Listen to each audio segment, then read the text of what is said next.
Bonsoir et pardon si j'en blesse certains, mais je tenais vraiment à vous faire ce message ce soir pour vous partager ma colère. Euh, je suis absolument désabusée face à tout ce qui se passe par rapport aux enfants concernant l'éducation à la vie affective, relationnelle et sexuelle. Êtes-vous prêt à entendre une autre réalité que celle que vous pensiez? Qui assurera ces séances? Comptez-vous faire appel au planning familial? Que dire enfin de l'exclusion incompréhensible et inacceptable des parents de l'information préalable sur les séances d'EVARS, alors que ces derniers doivent être pleinement informés et associés au contenu de ces informations? Nous ne pouvons accepter que l'éducation sexuelle soit le cheval de Troie de la théorie du genre et du transactivisme à l'œuvre dans nos écoles. Madame la ministre, le principe de neutralité à l'école impose que l'enseignement dispensé soit exempt de toute forme de prosélytisme idéologique, philosophique ou encore politique. Or, plusieurs dispositions du programme EVARS contreviennent à cette exigence en intégrant des notions et postulats controversés qui relèvent davantage du militantisme que d'un enseignement objectif et factuel. J'en veux pour preuve l'approche présentée de la lutte contre les stéréotypes de genre, omniprésente dès la maternelle, qui prend systématiquement la forme d'une contestation des représentations du féminin et du masculin.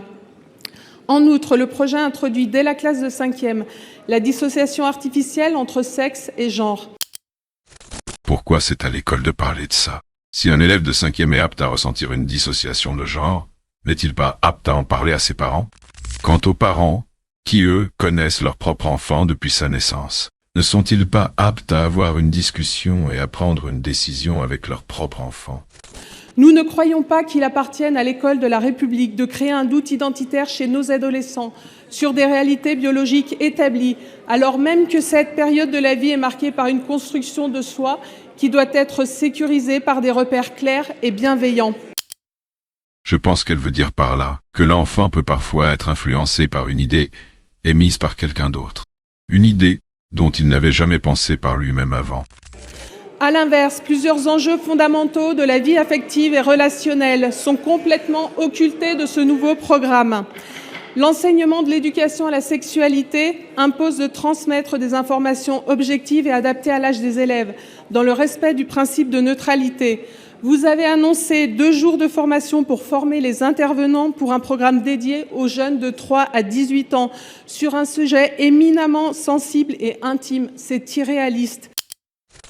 À partir de 3 ans? Pourquoi commencer aussi jeune? La grande modification de ces nouveaux programmes, c'est que ça va démarrer dès la maternelle, c'est-à-dire dès 3 ans. Alors, évidemment, on nous dit plusieurs choses. On nous dit d'abord, il n'y a pas de sexualité, évidemment, avant le collège. On a enlevé le mot. On verra que dans les faits, de toute manière, tout est possible, le pire est possible. Alors, on peut faire bien les choses pour éviter le pire. C'est pour ça qu'avec Maurice Berger, on a rédigé une charte éthique des principes à respecter pour ne pas mettre en danger les enfants dans le cadre de la réalisation de ces séances.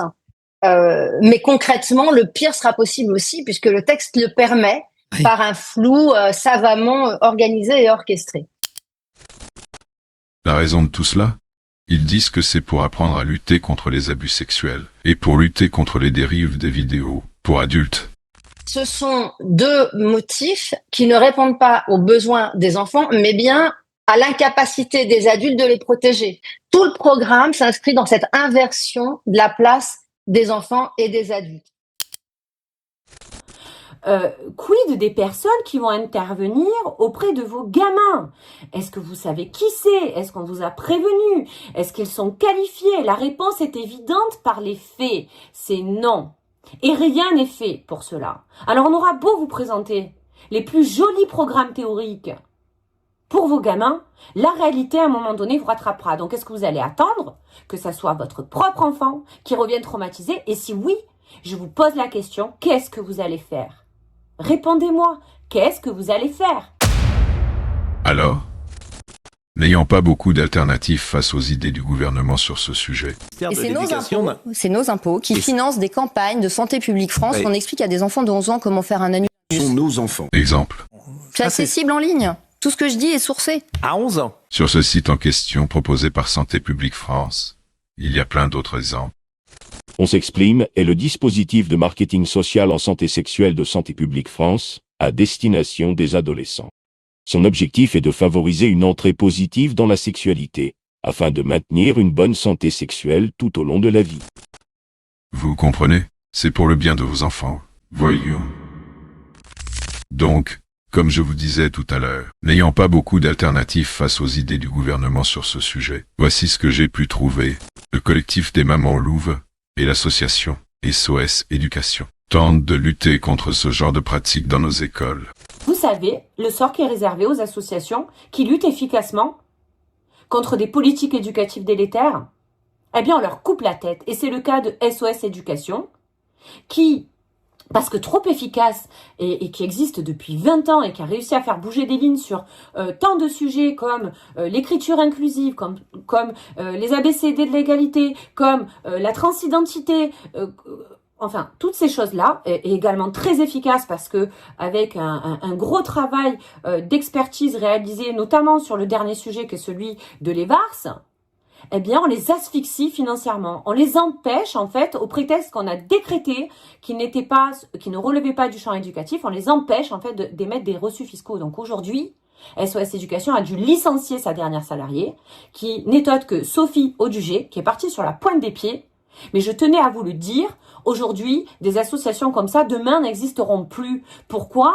Parce que la plupart des parents ne font rien. Ne font rien. Je vous pose la question demain, et c'est pas prétentieux, mais si nous n'existons plus, qui prendra vos témoignages? Qui vous aidera à rédiger des communications que vous allez faire auprès d'établissements scolaires, des rectorats? Qui va exercer ce travail de lobbying politique pour aller mettre les politiques face à leurs responsabilités? Qui fera ça? Vous? Eh bien, je demande qu'à voir. Et dans ce cas-là, on vous appellera.